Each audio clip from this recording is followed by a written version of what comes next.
आतंकवादी का कोई मजहब नहीं है। अगर कोई मजहब नहीं है तो उसको दफना क्यों रहे हैं? उसका नमाज जनाजा क्यों पढ़ा जा रहा है? भीड़ इकट्ठा क्यों हो रही है? उसका तो कोई मजहब ही नहीं है।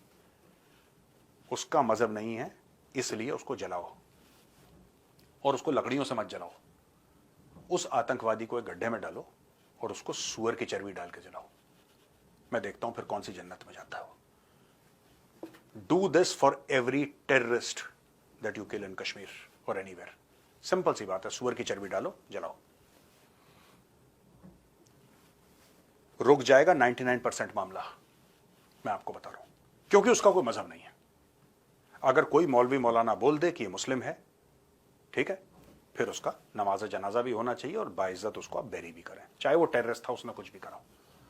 लेकिन इसके लिए, इस चीज के लिए, इस फैसिलिटी के लिए, इस लास्ट राइट्स के लिए आपको यह मानना पड़ेगा कि उसका मजहब, अगर आप कहते हैं उसका मजहब नहीं है, आतंकवाद को कोई मजहब नहीं है, तो फिर फौज को यह आदेश दिया जाए, राष्ट्रीय राइफल्स को आदेश दिया जाए कि उसको गड्ढे में डालो, सूअर की चर्बी डालो और फूंक दो उसको। मर तो गया वो।